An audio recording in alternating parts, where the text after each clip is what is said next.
Taong 1994, biglang sumabog ang isang eroplano ng Philippine Airlines na papuntang Japan. Totoo bang nahati sa dalawa ang katawan ng pasahero nitong Hapon? Maililigtas kaya ng piloto ang mahigit 200 katao na sakay nito? Ano ang kinalaman niya sa unang pagpapasabog ng World Trade Center? Totoo bang target nila si Pope John Paul II? Ito ang kwento ng Philippine Airlines Flight 434. Tara, alamin natin sa history. Disclaimer, lahat ng aking babanggitin sa video na ito ay mababasa at mapapanood din sa iba't ibang online sites at articles. Kung mahilig kayo sa ganitong topic at iba pang history, huwag kalimutang mag-subscribe sa aming channel at i-click na rin ang notification bell. Panimula, ika-11 ng Disyembre na babiyahe ang Philippine Airlines Flight 434 na kilala o minsan ding tinatawag na PR-434 o PAL-434 mula Manila at magkakaroon ng stopover sa Cebu bago tumuloy papuntang Japan. Isa sa mga pasahero ng unang leg ng flight na ito ay si Ramzi Youssef na gumamit ng pekeng pasaporte na may Italianong pangalan na Arnaldo Forlani mula sa pangalan ng isang Italianong mambabatas na si Arnaldo Forlani. Kalkulado ang bawat galaw ni Youssef. Hindi siya maaaring magkamali at kinakailangang maipuslit niya sa loob ang mga piraso ng gagamitin niya sa pagbuo ng bomba. Inilagay niya sa ilalim na bahagi ng kanyang sapatos ang mga wire, baterya at spark source na noong mga panahong iyon ay hindi madetect ng mga metal detectors kapag nasa bandang paanan na. Bit ang kanyang toiletry bag na naglalaman ng nitroglycerin na inilipat niya sa isang lalagyan ng contact lens solution. At suot ang isang modified digital Casio watch ay nagawa niyang makapasok ng hindi nabubuking. Habang nasa himpapawid papuntang Cebu ay kumilos na din si Youssef. Pumunta siya sa CR, dala ang kanyang toiletry bag. Inilabas niya mula sa ibaba ng kanyang sapatos ang mga wire at spark source at binuo niya ang bomba. Ang ginamit naman niyang timer ay ang kanyang digital Casio watch na kanyang minodify upang maging timer. Isinet niya ito ng 4 na oras upang sumabog kapag ang eroplano ay nasa kalagitnaan na ng karagatan. Isinilid ni Youssef sa kanyang toiletry bag ang kanyang ginawang bomba at bumalik sa kanyang upuan. Nakiusap siya sa isang flight attendant kung maaari ba siyang lumipat ng upuan sa 26K sa kadahilanang mas makikita niya ang view mula dito. Pinayagan naman siya. Dito ay isinilid ni Youssef ang kanyang ginagawang bomba sa ilalim ng upuan kung saan matatagpuan ang life vest. Isa sa mga flight attendant na nag-aasikaso sa flight ay si Maria de la Cruz. Siya ay ang nag-serve ng pagkain at inumin kay Youssef. Naaalala niyang hindi ginalaw ni Youssef ang kanyang almusal, ngunit napansin niyang lumipat na naman ito ng upuan.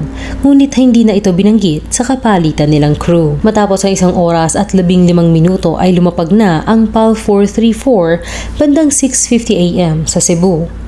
Dito ay magpapalitan ng crew at sasakay naman ang mga pasahero papuntang Japan. Karamihan sa mga ito ay turistang Hapon. Pagsabog, nagkaroon ng 38 minutong delay ang muling paglipad ng PAL 434 dahil sa airport congestion.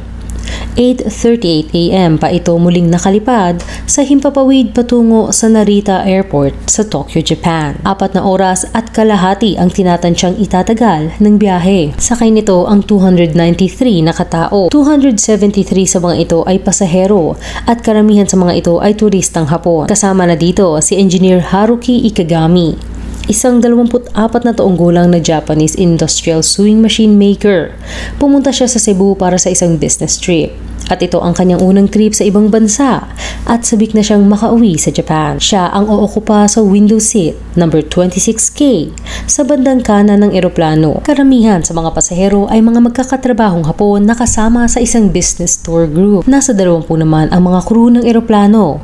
Kasama na dito ang mga piloto sa cockpit na si Captain Eduardo Reyes, 58 taong gulang, dating veteranong piloto ng Philippine Air Force mula 1958 hanggang 1964 at piloto ng Philippine Airlines mula pa 1964. First Officer Jaime Herrera, 46 na taong gulang, isang veteranong piloto mula 1970 ay piloto na ng Philippine Airlines at kasalukuyang nagsisilbi bilang co-pilot ni Captain Reyes at si Flight Engineer Dexter Comendador, 34 na taong gulang, isa ring dating piloto ng Philippine Air Force mula 1983 hanggang 1992 at mula 1992 ay nagsilbi naman bilang piloto ng Philippine Airlines. Nang matapos ng mga flight attendant ang pag-aabot ng mga pagkain at inumin sa mga pasahero, ay namamahinga at nagrelax na ang mga ito. Kaunting oras na lamang ay malapit na silang bumaba sa Narita International Airport.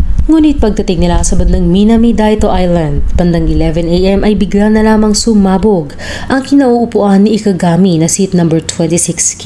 Ang pagsabog ay nagdulot ng isang 2 square feet na butas sa sahig papunta sa cargo hold na siyang naging dahilan ng panandaliang pagkawala ng balanse ng eroplano. Ngunit agad naman itong naitama dahil kasalukuyang naka-autopilot noon ang eroplano. Napuno ng usok ang cabin at nagkaroon ng sunog sa bubungan, ngunit agad namang napatay ng mga pasahero gamit ang mga kumot. Ayon sa pasahero na si Keisuke Aiko, pagkatayo niya ay nakita niyang marami na ang duguan at kahit hindi siya kasama sa nasaktan ay naisip niyang dito na din matatapos ang kanyang buhay. Ayon naman sa interview sa isang pasahero na si Masaharu Mochizuki, normal na nagsimula ang flight. Nagbabasa siya noon ng magazine nang iserve ng mga flight attendant ang kanilang pagkain at matapos nito ay natulog na siya. Nagising na lamang siya ng tunog ng pagsabog. Aniya ay naramdaman niya ang pag-expand ng eroplano dahil sa pressure at nakita niya ang usok at mga debris na nahuhulog na parang pulbos. Nagkakagulo na noon ang mga tao na malapit sa lugar ng pagsabog at pilit na sinusubukang makalayo dito dahil sa takot na magkaroon pa ng isang pagsabog. Agad naman umaksyon ang mga flight attendant at pinabalik sa kanilang mga upuan ang mga pasahero habang pinakakalma ang mga ito at inaasikaso ang mga sugatan. Isa na dito si Flight Attendant Ferdinand Bayo. Una niyang nilapitan ang 31 taong gulang na si Yukihiko Sui na nakaupo sa likod ng 26K. Natutulog noon si Yukihiko at nagising na lamang sa malubhang sugat na dulot ng pagsabog. Matapos asikasuhin si Yukihiko ay agad na pinuntahan ni Mr. Bayot si Ikagami na ayon sa interview kay Mr. Bayot, translated to Tagalog, tanging ang ulo at mga braso lamang niya ang makikita mula sa butas kaya sinubukan kong hilahin siya. Nahirapan man ay matagumpay na nahila ni Mr. Bayot si Ikagami mula sa butas. Dito niya nakita na wala na pala ang pang-ibabang katawan ni Ikagami. Gising pa ito ngunit hindi na nakakapagsalita at ilang minuto lamang ay pumanaw na. Upang hindi naman magpanik ang mga pasahero sa pagkamatay ni Ikagami ay nagtawag na isa pang flight attendant si Mr. Bayot. Nilagyan nila ito ng kumot at oxygen mask upang palabasin na inaasikaso lamang nila ito at binibigyan ng paunang lunas bago mag-report sa cockpit. Tanging si Ikagami lamang ang namatay sa pagsabog. 10 ang sugatan at isa naman sa mga ito, si Yukihiko, ang lubhang nasugatan at nangangailangan ng agarang atensyong medikal. Paglapag, ang mga pangyayari naman sa loob ng cockpit nang maganap ang pagsabog ay bigla na lamang humampas pa kanan ang mga manubela kasabay ng pagtagilid ng eroplano na siyang agad na itama ng autopilot. Ayon kay Captain Reyes, ang una niyang naisip ay, "God forgive me, I think I'm going to now." Matapos nito ay agad siyang kumilos upang malaman kung ano ang nangyari. Dito na din nag-report sa kanya si Flight Attendant Bayo. Ayon sa kwento ni Captain Reyes ay agad niyang sinubukan na alamin kung makokontrol pa nila ang eroplano. Ngunit walang response sa mga pagmamaniubra niya. Aniya, "Okay, I'm going to try to turn the plane using the autopilot." But there was no reaction whether I tried to make it go down or up or left and right turns, no reaction.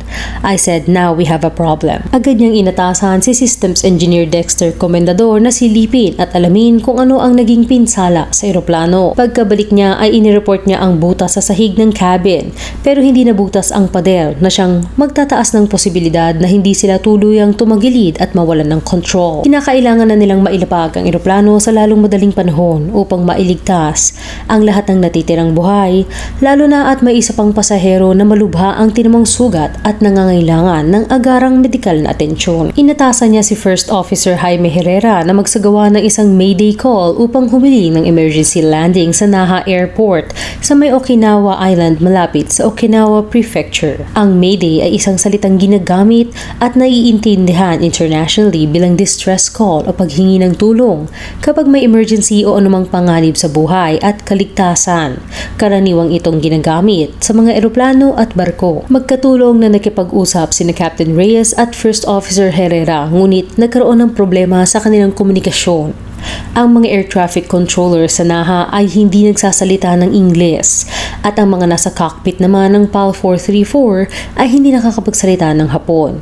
Makailang ulit nilang sinabi ang kalagayan ng eroplano at mga sakay nito habang maya-maya pa ay sinagot na sila ng isang Amerikano na nagtatrabaho bilang air traffic controller mula sa base ng militar sa Okinawa. May go signal na sila sa kanilang paglanding, ngunit sabi nila Captain Reyes na sila na ang tatawag kapag handa na silang maglanding dahil may problema sa kanilang control. Nagpadala ang Okinawa ng isang USAF Learjet upang silipin ang lagay ng PAL 434. Inanunsyo ni Captain Reyes sa mga pasahero na lalapag na sila ng Naha sa lalong madaling panahon at manatili lamang silang nakaupo at isuot ang kanilang seatbelt. Dahil naka-autopilot ang eroplano ay naitama nito ang unang misalignment na sanhi ng pagsabog. Ngunit hindi na tumatanggap ng anumang input mula sa kontrol ng mga piloto at diretso lamang ang paglipad nito. Kinakatakot ni Captain Reyes na kapag dinisengage niya ang autopilot ay tuluyan ng tatagilid pa kana ng eroplano na maaaring maging sanhi nang hindi nito pagkabalanse at tuluyan na silang mawalan ng kontrol dito. Ngunit dahil sa kawalan ng pagpipilian ay sinabihan niya si First Officer Herrera na hawakan mabuti ang mga controls habang siya naman ay papatayin ang autopilot. Ikinatatakot ni Captain Reyes na kapag dinisengage niya ang autopilot ay tuluyan ng tatagilid pa kanan ang eroplano na maaaring maging sanhi ng hindi nito pagkabalanse at tuluyan silang mawala ng kontrol dito. Pagkapatay ng autopilot ay nagpakiramdaman sila ng ilang segundo. Nang hindi pumaling sa kanan ang eroplano ay nakahinga sila ng maluwag. Ngunit hindi gumagana ang controls nila para sa aileron dahil inabot ng lawak ng pagsabog ang inang control cables sa bubungan na nagkokontrol ng kanang aileron. Ito ang bahagi ng eroplano na kinokontrol ng piloto upang makaliko ang eroplano. Pati ang steering wheel ng parehong kapitan at first officer ay natanggalan din ng koneksyon. Pinatingnan ni Captain Reyes kay Engineer Comendador kung ano ang guideline o procedure sa jammed controls sa QRH o Quick Reference Handbook. Ito ang biblia ng mga piloto kung saan nakalista ang mga procedure para sa mga hindi karaniwang pangyayari at emergency na sitwasyon. Nakasaad sa QRH na gumamit ng pwersa at kung kinakailangan ay gamitin ang pwersa ng dalawang piloto, ngunit wala pa ring nangyari sa aileron. Ayon sa pasahero na si Masaharu Mochizuki, 20 minuto lamang ang inanunsyo na oras ng landing ngunit inabot ito ng 1 oras. Aniya, makikitang takot at kinakabahan na ang mga pasahero at dahil lumipas na ang oras ay sumulat siya ng will na kanyang inadres para sa kanyang anak na lalaki. Inilagay niya dito na magpakatatag ito. Sa cockpit naman ay binalik ni Captain Reyes ang autopilot habang nagpaplano ng susunod na hakbang. Ginamit nila Captain Reyes ang throttle. Iyon ang mga ginagamit ng piloto upang kontrolin ang puwersa ng paggalaw ng mga makina ng eroplano. Dahil lumampas na sila sa Osaka, ay kailangan nilang makaliko upang makabalik papunta sa Naha. Nilakasan nila ang puwersa ng kaliwang makina at hininaan naman ang kanan. Binagalan din nila ang bilis ng eroplano hanggang makaikot ito ng tuluyan. Ang pag-touchdown naman o landing ang kanilang problema. Ikinatatakot ni Captain Reyes na maaaring may pinsala ang pagsabog na hindi nila alam ay apektado ang landing ng eroplano. Binagalan pa nila lalo ang bilis ng eroplano habang papalapit sila sa Naha. Iminungkahi naman ni First Officer Herrera na magbawas sila ng bigat at magtapon ng gasolina upang gumaan ang eroplano. Kapag nagbawas sila ng gasolina ay mas bababa ang pwersa sa landing gear at brake kapag sila ay nakalapag na. Agad na sinang-ayunan ni Captain Reyes ang suhestyon ni First Officer Herrera at inutusan si Engineer Comendador na magtapon ng 36 na toneladang gasolina. Ang pagtatapon ng gasolinang ito ay nakita ng pasaherong si Keisuke Aoki. Aniya ay natakot siya nang makita ang usok na lumalabas mula sa likod ng mga pakpak ng eroplano. Akala niya ay mayroong nasusunog at nagkakaroon na naman ng isa pang pagsabog. Cockpit naman ay nakikita na nila Captain Reyes ang landing area. Kakaunti na lamang ang kontrol nila sa eroplano.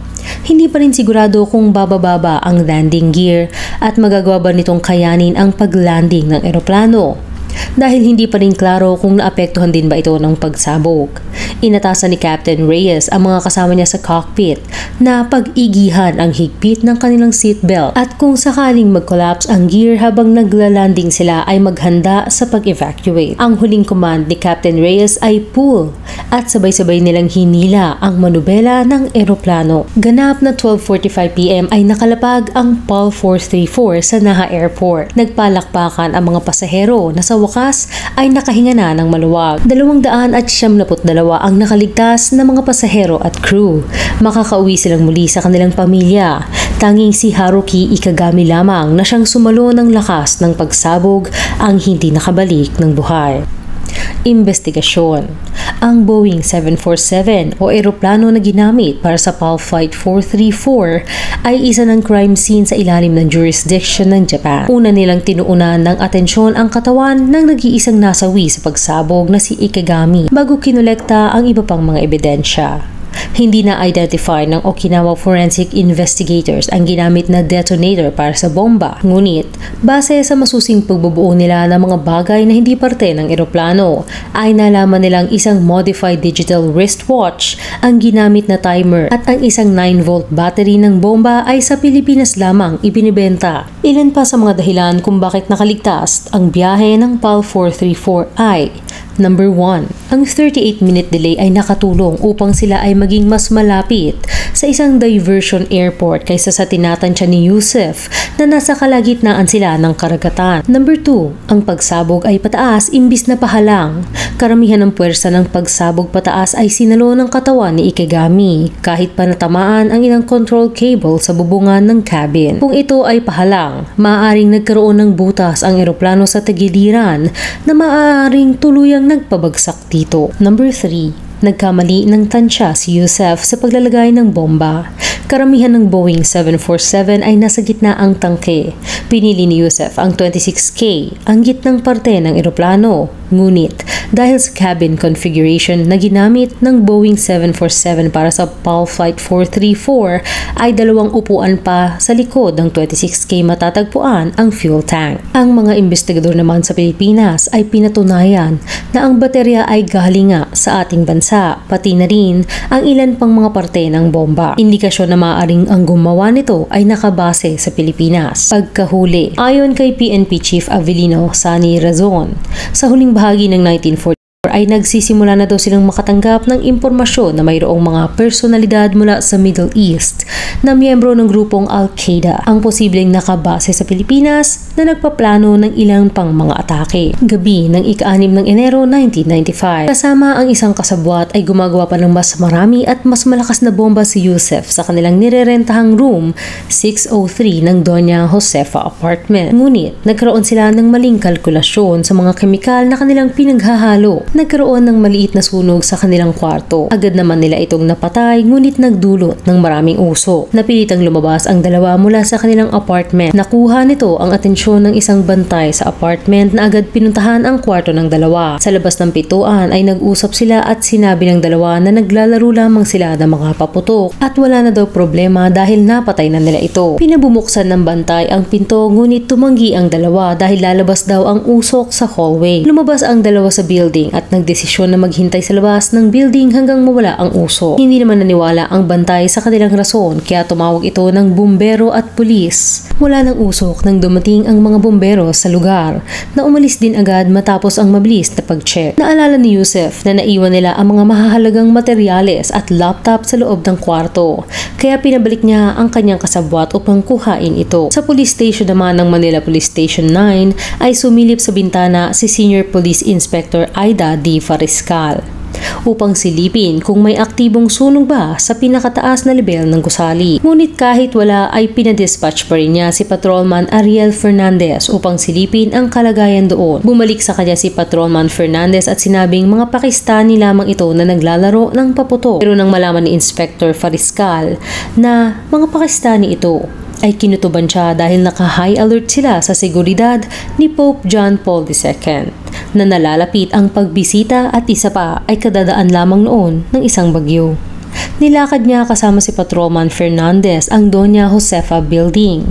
Sa labas ng pinto ay nagpapaliwanag ang tagabantay ng kanyang nakita. Ang gumugulo lamang kay Inspector Fariscal ay ang kanyang kutob na mayroong mali sa mga pangyayari. Ngunit hindi siya legal na makakapasok sa apartment nang walang search warrant. Lalo na at walang napipintong panganib ngayon sa loob nito. Ngunit pinakinggan niya ang kanyang kutob at pinabuksan ang pinto sa bantay.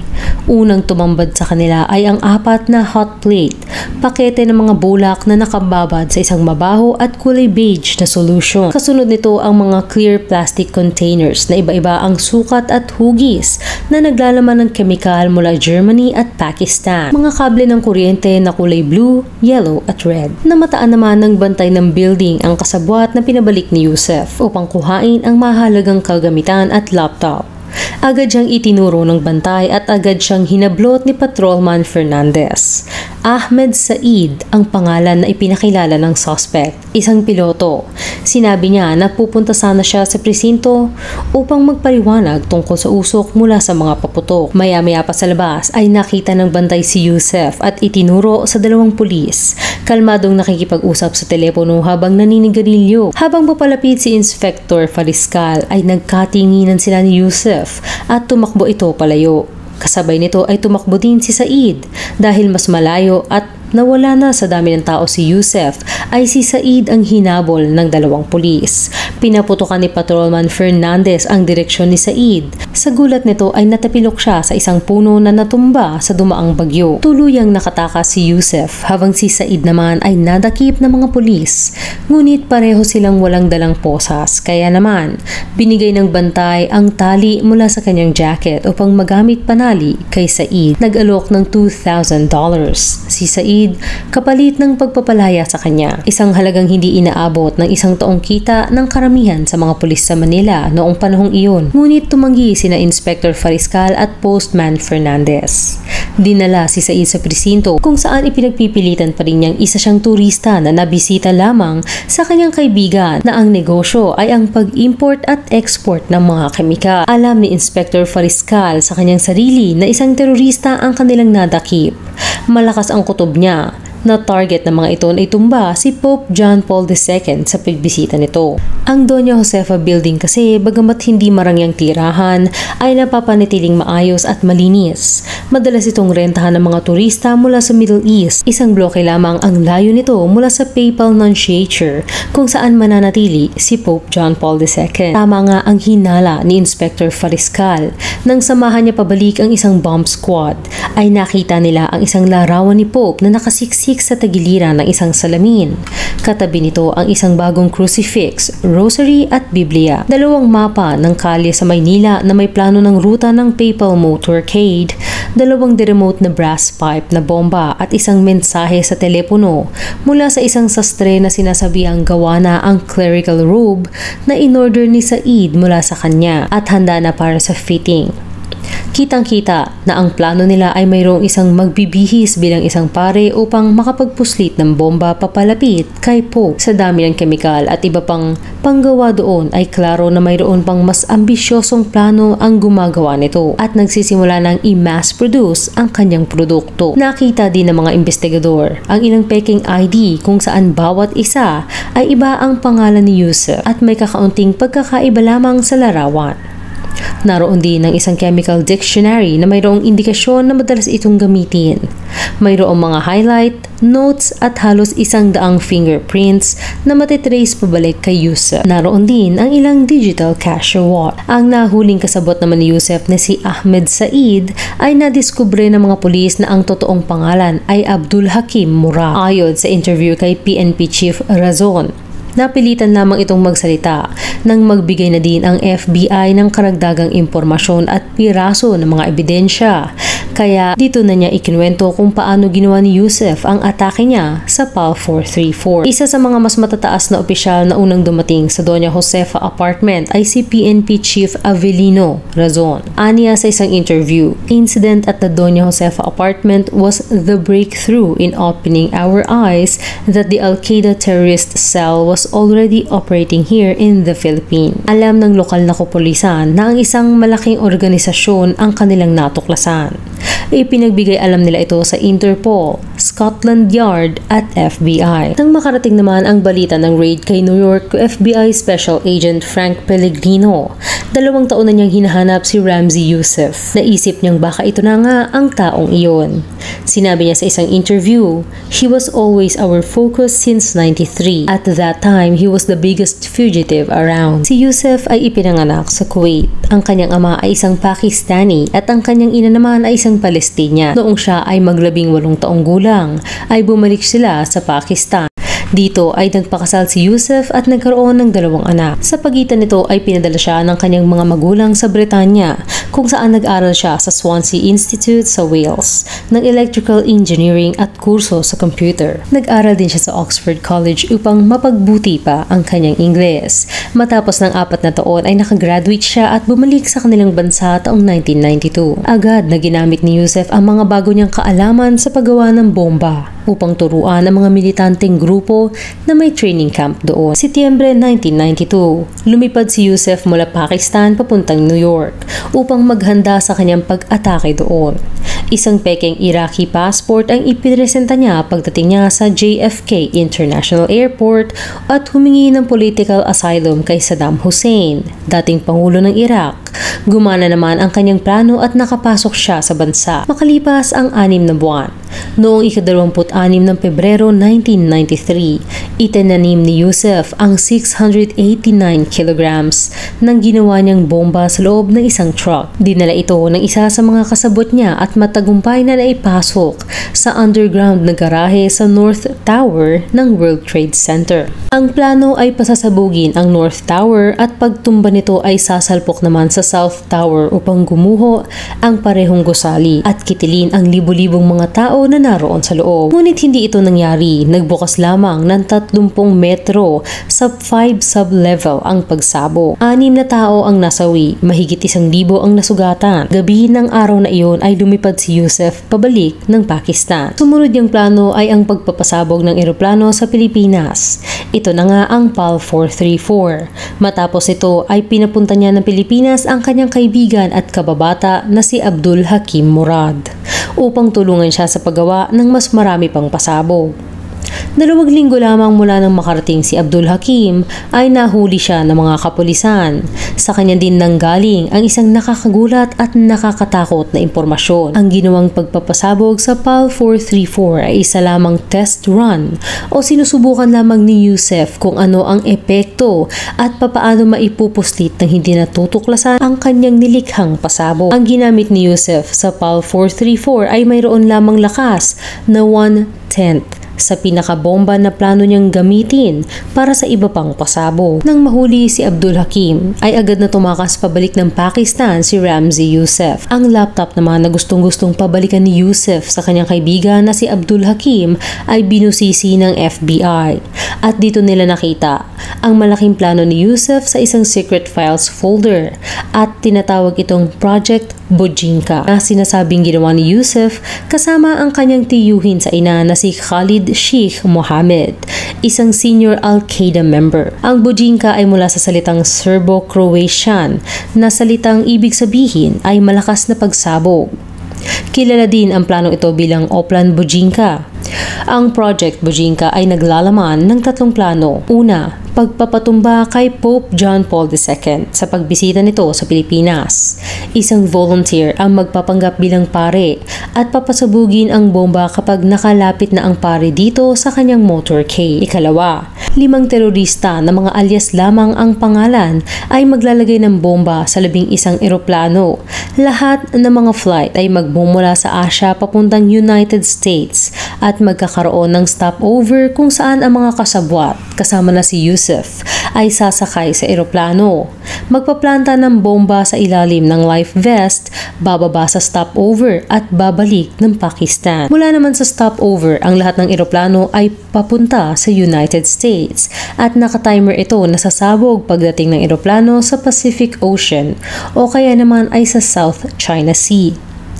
Kung naisagawa ito ay tinatayang 4,000 na buhay ang masasawi at matitigil ang lahat ng air travel sa buong mundo. Ikatlo, si Abdul Hakim naman ay rerenta o bibili o mangha-hijack ng isang maliit na eroplano gaya ng Cessna. Pupunuin ito ng mga pasabog at kanyang paliliparin at pababagsakin sa headquarters ng CIA sa Virginia. Si Yusef naman, matapos na mahuli ang kanyang kasabot sa Manila ay nagawang tumakas pabalik sa Islamabad, Pakistan. Agad na naglabas ng publicity campaign ang FBI sa Pakistan at nag-alok ng $2 million na pabuya para sa sinumang makakapagturo kay Yusef. Ang pinakabagong recruit ni Yusef ang siyang nagturo sa kinaroroonan niya. Ikapito ng Pebrero 1995, inaresto si Yusef sa nirerentahan niyang kwarto. Nakuha mula sa kanya ang flight schedule ng Delta at United Airlines, pati na din ang mga piraso ng gamit na panggawa ng bomba sa loob ng mga laruan ng bata. Napag-alaman din na ang tunay na pangalan ni Ramzi Yusef ay Abdul Basit Mahmoud Abdul Karim. Ilang oras lamang ay in-extradite na siya pabalik sa Estados Unidos. Sa kooperasyon ng gobyerno ng Japan at Pilipinas ay kinaharap ni Yusef sa New York ang paglilitis ng kanyang kaso laban sa pagpapasabog ng PAL 434 at unang atake sa World Trade Center noong 1993. Sinintensyahan siya ng Supreme Court ng habang buhay na pagkakakulong at karagdagang 240 na taong pagkakakulong. Ang mga kasabwat naman niya ay nakatanggap din ng 240 years na taong pagkakakulong. Kasalukuyang nakakulong ngayon si Yusef sa Supermax Prison ADX Florence sa Florence, Colorado, USA. Hanggang dito na lang. Kayo, ano masasabi niyo sa kasaysayan ng PAL Flight 434? I-comment lamang ang inyong opinion sa ibaba. Salamat sa panonood. Huwag kalimutang mag-subscribe sa aming channel at i-click na rin ang notification bell. Hanggang sa muli.